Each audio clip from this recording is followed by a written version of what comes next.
Line AB and CD intersect at O if angle AOC plus angle BOE is equal to 70 degree and angle BOD is equal to 40 degree. Find angle BOE and reflex angle COE. നോക്കൂ, നമുക്ക് ഈ ആംഗിളാണ് കാണാൻ പറഞ്ഞത്. അപ്പം നമ്മൾ എന്താണ് ചെയ്യുക ചോദിച്ചു കഴിഞ്ഞാൽ, ഇതിൻ്റെയും കൂടി സമ്മ എന്ന് പറയുന്നത് 70 ഡിഗ്രിയാണ്.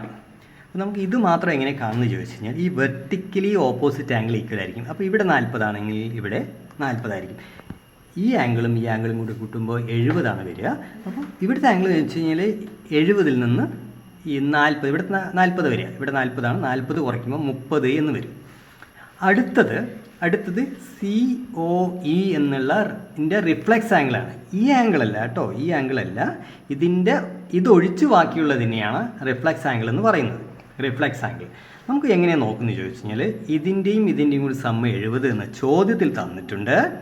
ഇവിടെ എത്രയാണ് ചോദിച്ചു കഴിഞ്ഞാൽ, ഒരു ലൈനിൻ്റെ ആംഗിൾ 180 അപ്പോൾ ഈ 180 നിന്ന് 70 കുറച്ചാൽ എത്രയാണോ അതായിരിക്കും ഇവിടുത്തെ ആംഗിൾ. 110 എന്ന് വരും. 110 എന്ന് വരും. ഇത് COE എന്ന് പറഞ്ഞാൽ 110 വരിക. അതിൻ്റെ റിഫ്ലെക്സ് ആംഗിൾ എന്ന് പറയുമ്പോൾ ഈ 110, അതായത് ഇങ്ങനെ സർക്കിൾ മൊത്തം 360 360 നിന്ന് ഇവിടെ കിട്ടിയ 110 കുറച്ചാൽ എത്രയാണോ അതായിരിക്കും ആംഗിൾ. 110 കുറച്ചാൽ കിട്ടുന്നത് ഇതാണ് അതിൻ്റെ നോട്ട് 250.